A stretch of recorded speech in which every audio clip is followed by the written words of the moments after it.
Ano?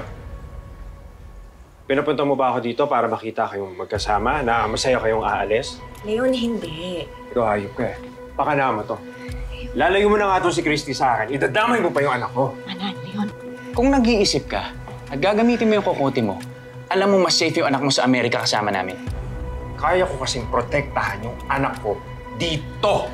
Di bang tama? Hindi katulad mo. Kaya mo bang protektahan yung anak mo laban kay Sarah? Tama na! Tama na! Tama na! Tama na! Ano ba? Hindi ko pinapunta si Leon dito para makipag-away sa'yo. O nakita mo, sinabi niya sa akin, di ba? Oo, pero kasi kaming dalawa lang dapat mag-uusap, Jordan. Eh tapos bigla ka namang pumunta dito, hindi ko naman alam na mapapaaga kayo. Eh, ngayon nagkagulo-gulo na. Bakit kayong dalawa na mag-uusap?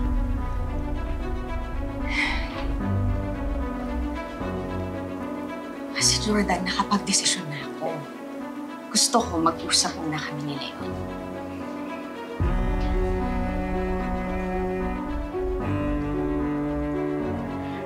Teka lang muna, Christy. Let me apologize first. Tama ka eh. Dapat hindi kita binigyan ng ultimatum.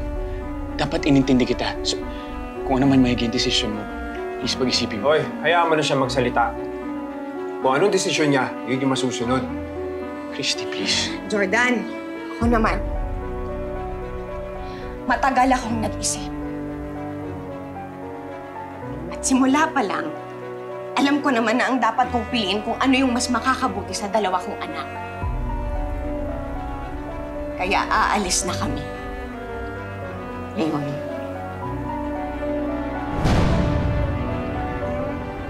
Aalis na kami ng mga bata.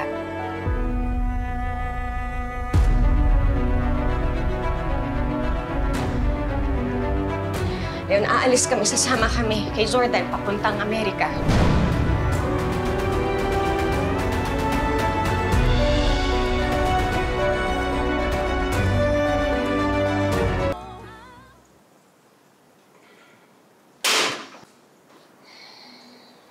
Hindi niyo po pwedeng gawin sa akin to. Leon, hayaan mo akong magpaliwanag. Hindi na ako makikinig sa'yo. Alam ko, bibilugin mo lang ako eh. Napakama ka sarili mo! Dahan-dahan ka sa Hayop kayo! Huwag kang bastos dito, ah. Alam mo ikaw, kung hindi ka naman nakisawsaw dito, hindi naman mangyayari ito eh. Tama na! Ako nakisawsaw? Baka nakakalimutan mo. Sinira mo yung buhay namin mag-asawa. Kayo nang baliw mong kapatid, di ba? Pwede ba? Tama na! Tama na! Tama na! Alam niyo, kung magbibilangan lang tayo dito ng mga atraso sa isa't isa, hindi tayo matatapos.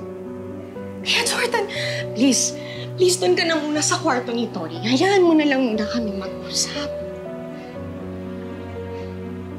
Please. Tawagin mo ako pag kailangan mo ako. Sige na.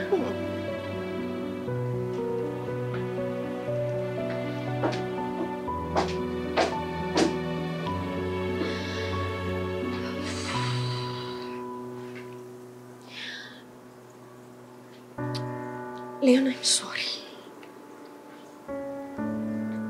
I'm sorry, hindi ko alam kung maniniwala ka sa akin. Pero hindi lang naman kasi yung sarili ko yung iniisip ko nung nagdesisyon ako eh. Yung mga bata. Leon, si Tori. Sobrang traumatized na nung anak ko. Pero mo hanggang sa pagtulog niya, napapanaginipan niya lahat ng nangyari sa kanya sa kamay ni Shaira. Awang-awa na ako. Gusto niya nang umalis eh. Gusto niyang maramdaman na ligtas siya. Siyempre, Leon, di ba bilang ina, gusto kong ibigay yun sa kanya. Pati na rin kay Jeremy. Oh, kung gusto mong pagbigyan si Tori, siya isama mo. Huwag mong isama si Jeremy. Leon. Ano? Porket ikaw yung ina, ikaw na lang pwede magdesisyon? Ama din naman ako ni Jeremy. Paano yung desisyon ko? Kahit kailan naman, hindi ako nagkulang bilang ama sa kanya. Lahat binigay ko sa kanya. O bakit gano'n ang gagawin mo pa sa akin? Alam ko. Alam ko lahat ng yun, Leon. Alam ko kaya nga hindi naging madali para sa akin tong desisyon na to eh. Kaya sana, intindihin mo ako. Hindi ko kayang iwan si Jeremy. Hindi ko rin kayang maiwan si Jeremy. Sana yun ang intindihin mo.